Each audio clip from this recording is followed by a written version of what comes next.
Ketua Umum Partai Amanat Nasional PAN, Zulkifli Hasan bertemu dengan Ketua Umum PDI Perjuangan Megawati Soekarno Putri di kantor DPP PDI Perjuangan Jumat 2 Juni 2023. Kunjungan PAN ini dalam rangka membicarakan penjajakan kerjasama politik dan sosok calon presiden di Pilpres 2024. Melalui Ketua Umumnya, Partai Amanat Nasional masih melakukan pembicaraan mendalam dengan PDIP di pertemuan pertama ini. Ya, penuh persaudaraan, persahabatan, saling pengertian. Tapi ini kan pertemuan pertama. Setelah ini, sebagaimana tiap partai politik itu ada mekanismenya. Juga di sini kami akan rapat, membahas, nanti daerah-daerah juga kita akan tinggal, nanti bagaimana selanjutnya. Sementara itu, Ketua Umum PDI Perjuangan mengungkapkan bahwa selalu membuka diri untuk partai manapun yang ingin bekerja sama. Dalam hal ini, memenangkan calon presiden Ganjar Pranowo. Dari kami tadi juga sudah diterangkan secara intensif. Kami ini bukan sombong, tetapi kami partai saya sebagai kader dan petugas partai mendapatkan tugas untuk dalam rangka pemilu ini memenangkan yang namanya PDI Perjuangan. Tapi saya yang mendapat penugasan itu karena kami berideologi Pancasila. Maka tadi saya katakan kami selalu membuka diri kepada teman-teman dari lain partai kalau ingin bekerjasama dengan kami. PAN hingga saat ini masih belum memberikan keputusan secara resmi terkait dukungannya untuk calon presiden dan akan melakukan pembicaraan lagi dengan PDI Perjuangan. Tim Liputan iNews melaporkan.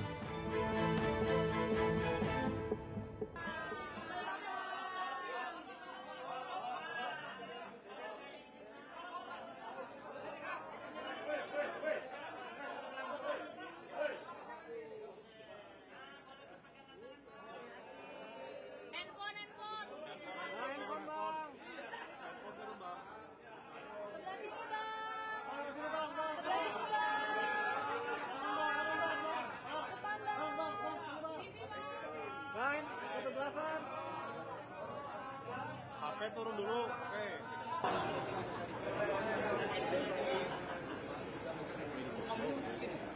Silakan kawan-kawan wartawan ikut main ke lapangan. Ini suka nyoprok gak mukanya?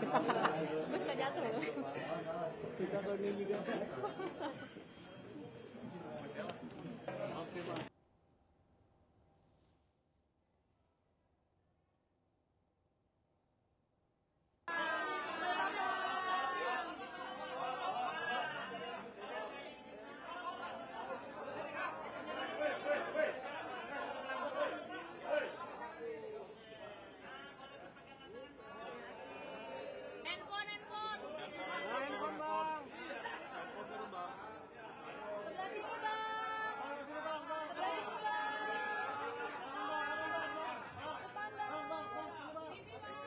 Pertemuan silaturahmi pengurus DPP Partai Gerindra ke DPP PAN di Jakarta akan mendiskusikan perihal peluang kerjasama politik di Pilpres 2024. PAN terbuka untuk memberikan dukungan terhadap 3 opsi pada Pilpres 2024 mendatang, yaitu Ganjar Pranowo, Prabowo Subianto, dan duet Ketua Umum Partai Golkar Erlangga Hartarto Zulkifli Hasan.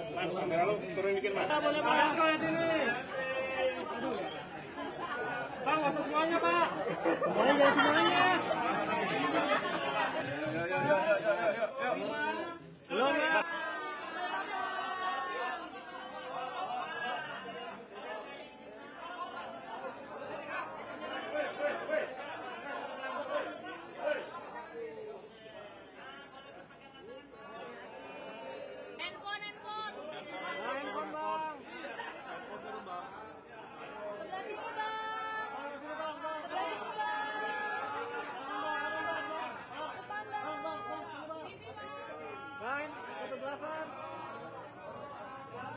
Baik pemirsa, untuk membahas silaturahmi antara PAN dengan Gerindra, kita akan membahasnya dengan Pangi Caniago. Ini terkait selaku Direktur Eksekutif Foxpol Center Research and Consulting. Selamat sore Bang Pangi. Selamat sore Mbak Anggi. Iya Bang Pangi. Selamat sore Mensi News. Baik Bang Pangi, kalau melihat adanya silaturahmi antara Gerindra dan PAN, sementara sebelumnya PAN sempat bertemu dengan partai PDI Perjuangan begitu beberapa waktu yang lalu. Ini kalau Anda melihatnya ada agenda apa terkait hal ini Bang? Ya tentu apa yang dilakukan PAN Mbak Anggi tentu dalam rangka penjajakan, masih penyamaan persepsi, mungkin penyaringan pikiran-pikiran, termasuk mulai kemudian menaikkan level untuk membawa nama cawapres. Artinya mungkin PAN selama ini penjajakan penyamaan persepsinya tanpa membawa nama cawapres. Nah sekarang PAN mungkin untuk datang ke PDIP, kemudian datang ke Gerindra, itu dengan koalisi bersyarat. Artinya bukan koalisi tanpa syarat, membawa nama Pak Erick Thohir. Maka mereka PAN mengatakan siapapun koalisinya, kita tetap Erick Thohir sebagai cawapresnya. Nah ini sudah membuat apakah nanti peluang Pak Erick Thohir itu ada di PDIP, yang pertama. Yang kedua, apakah peluang PAN ini nanti ada di koalisi Gerindra gitu untuk membawa nama Pak Erick Thohir. Kalau dalam koalisinya PDIP tentu akan ada simulasi Ganjar Erick Thohir. Kalau diterima oleh PDIP, kemudian PAN akan merapat ke PDIP dengan simulasi tadi, dan kemudian kalau diterima di Pak Prabowo mungkin juga Gerindra akan berkoalisi dengan PAN dengan koalisi yaitu Pak Prabowo Erick Thohir. Tapi intinya adalah yang poin yang kedua adalah Mbak Anggi bahwa tentu PAN sedang melakukan penjajakan ya, peluang kerjasama PAN dengan Gerindra ini sangat penting dilakukan untuk bagaimana membaca peluang kemenangan. Tapi ada yang menarik dari statement tadi. Ya, berarti sebelum dilanjutkan Bang Pangi, berarti sebenarnya koalisi bersyarat ini adalah untuk membawa Erick Thohir sebagai cawapres, apakah untuk PDI Perjuangan ataupun terhadap Gerindra. Nah kalau dari Bang Pangi sendiri melihatnya, kenapa Erick Thohir? Bang Pangi. Kenapa Erick Thohir? Mungkin saja ya bagi PAN peluang dari logistik mungkin, bantalan logistik, peluang elektabilitas, dan peluang untuk mengangkat elektabilitas PAN-nya. Karena Pak Erick Thohir kan belum diklaim atau belum di take over atau diakuisisi oleh partai manapun. Artinya Erick Thohir masih milik publik ya, belum milik partai manapun. Nah mungkin PAN ingin mencoba melakukan ini supaya tidak terjadi split antara pilihan PAN dengan Pak Erick Thohirnya. Nah kalau nanti PAN itu menjadi milik Pak Erick Thohir, maka mungkin PAN akan melakukan manuver bagaimana elektabilitas nanti Erick Thohir itu bisa mendongkrak elektabilitas PAN. Ini yang sedang dilakukan, upaya yang dilakukan oleh PAN. Berarti sebenarnya dengan kata lain, dukungan yang akan diberikan kepada PAN nantinya adalah kepada parpol atau kepada capres yang nantinya menerima Erick Thohir sebagai cawapresnya begitu. Persis. Tapi intinya memang Mbak Anggi jangan lupa juga bahwa P3 juga membawa nama Pak Sandiaga Uno misalnya dari NU juga, ada generasi milenial juga. Nah kalau PAN sekarang mengambil PET, Erick Thohir juga sebetulnya dekat dengan irisan NU juga kan bansernya. Tapi ingat yang poin yang kedua Mbak Anggi adalah PAN harus hati-hati betul membaca apa yang menjadi, jangan sampai terjadi split ticket voting ya, perbedaan antara suara grassroots, elit PAN pemilih PAN-nya dengan pilihan DPP elit yang memutuskan. Nah, ini kan akan berbahaya juga kalau perbedaan pilihan grassroots pemilih PAN itu berbeda dengan pilihan DPP, itu akan membuat PAN elektabilitasnya bisa bermasalah, ada menyimpan problem bermasalah di masa depan, termasuk peluang untuk lolos di ambang batas parlemen. Jadi hati-hati betul juga, PAN harus membaca juga sebetulnya pemilih PAN ini cenderung kemana? Ini harus dipelajari, hati-hati betul, dikalkulasi betul Mbak Anggi. Apakah betul pemilih PAN ini lebih cenderung ke Mas Ganjar atau ke Pak Prabowo atau ke Pak Anies gitu. Nah kalau hasil survei Foxpol kemarin justru menarik, pemilih PAN ini cenderung ke Pak Anies gitu, ketimbang Mas Ganjar dan Pak Prabowo. Tapi kalau kemudian membawa Erick Thohir, mungkin saja ada peluang lain yang dibaca oleh PAN di situ. Berarti bisa dikatakan juga bahwa nantinya visi ini ada kemungkinan akan ditawarkan kepada Anies Baswedan? Nah, nampaknya ini agak sulit terjadi ya, walaupun memang peluang itu apa yang dikatakan PAN kan akan mencoba menjajaki peluang kerjasama dengan siapapun, partai manapun, sepanjang cawapresnya Erick Thohir. Nah, apakah mungkin memang menyodorkan nama Pak Erick Thohir, Pak Anies Baswedan? Ini makin sulit, complicated, karena memang Pak Anies kan ada cawapres yang diusulkan oleh PKS Ahmad Heriawan, kemudian dari Demokrat AHY, dan dari Nasdemnya adalah Bu Khofifah. Nah, 3 partai ini kan akan memutuskan pada 16 Juli gitu. Tadi artinya peluang Pak Erick Thohir sebenarnya di koalisi perubahan menurut saya agak kesulitan dibandingkan berpeluang. Kalau saya membaca Mbak Anggi, justru peluangnya Pak Erick Thohir kalau nanti memang PAN mengatakan Erick efek itu akan dikatakan orang memilih Erick kemudian memilih PAN memilih Erick, jadi center of kandidatnya PAN akan digeser ke Erick, bahwa dengan kemungkinan untuk mendongkrak atau mendapatkan kotel efek dari center of kandidat Erick akan mendongkrak PAN, kemungkinan peluang lebih besarnya menurut saya ya, itu Ganjar Erick, artinya peluang PAN akan lebih dominan signifikan, itu kalau di mapping akan lebih migrasinya, peluang penjajakan koalisi kerjasamanya itu lebih kepada Ganjar. Kalau misalnya yang ketiga adalah kalau peluang itu ke Pak Prabowo, Erick Thohir, itu peluang kemenangan yang akan dibaca lagi. Apakah memang besar peluang kemenangan? Kan PAN bilang, oke, PAN membawa koalisi ini dengan partai manapun, kerjasama dengan koalisi manapun, cawapresnya Erick Thohir. Tapi yang dibaca adalah ada mazhab bandwagon effect, mazhab peluang kemenangan juga yang dibaca PAN. Nah, mana yang lebih besar peluangnya, yaitu apakah Pak Prabowo Erick Thohir atau Ganjar Erick Thohir, itu juga masih dibaca menurut saya.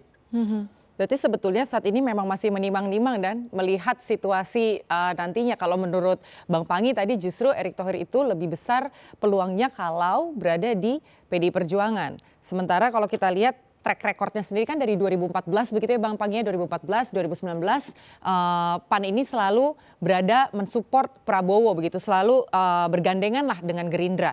Nah, ketika nantinya tidak bisa terrealisasi, apakah menurut Bang Panggi Gerindra akan tetap menjadi prioritas bagi PAN, Bang?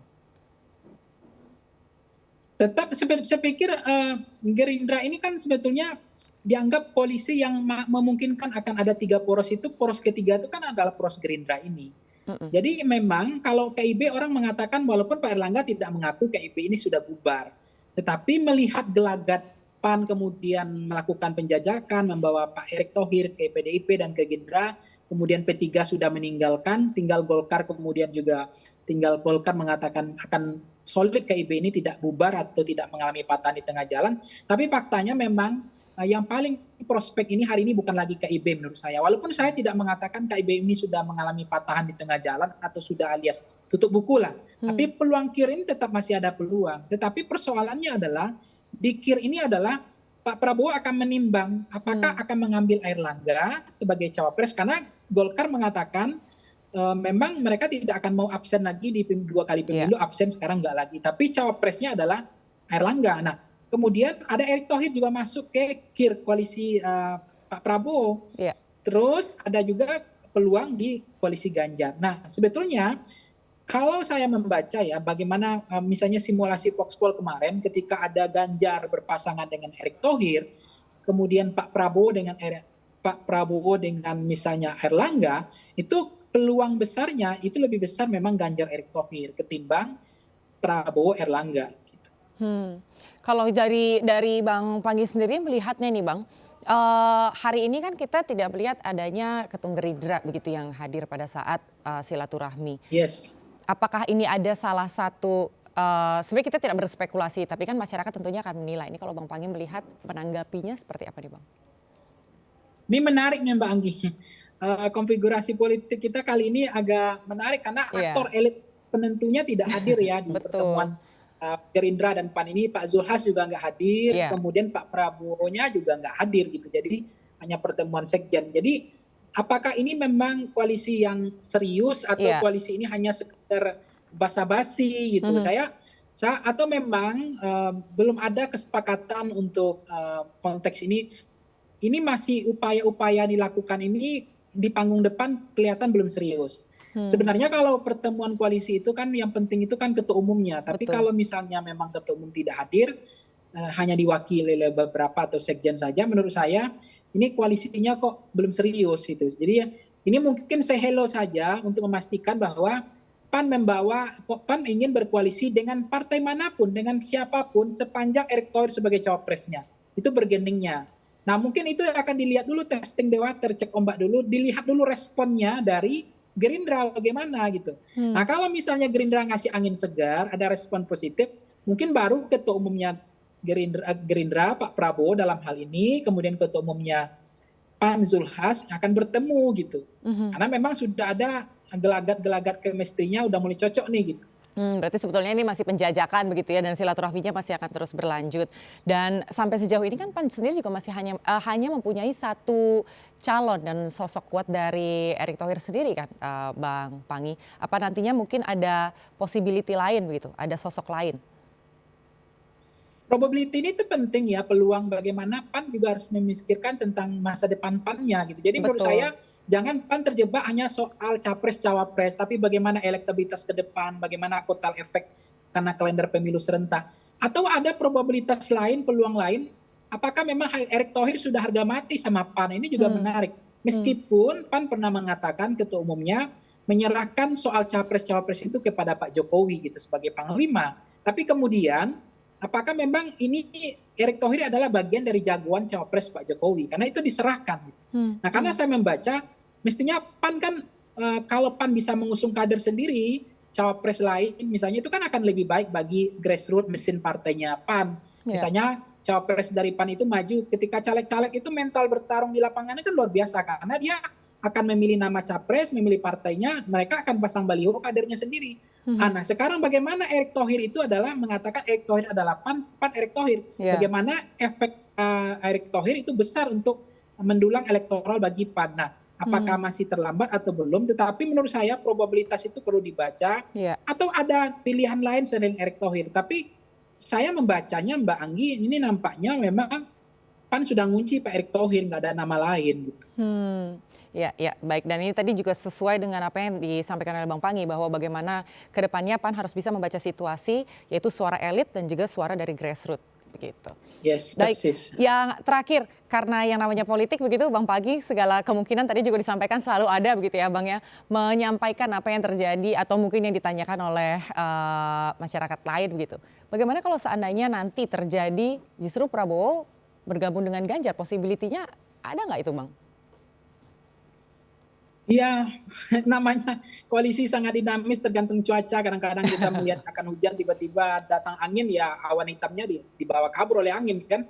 Jadi orang mengatakan akan ada kalau saya percaya 3 koalisi itu akan terbentuk sepanjang Pak Prabowo ngotot sebagai capres, tidak mundur sedikit pun gitu. Tapi kalau Pak Prabowo mundur, saya sudah memastikan besok kita hanya 2 calon presiden, 2 poros saja.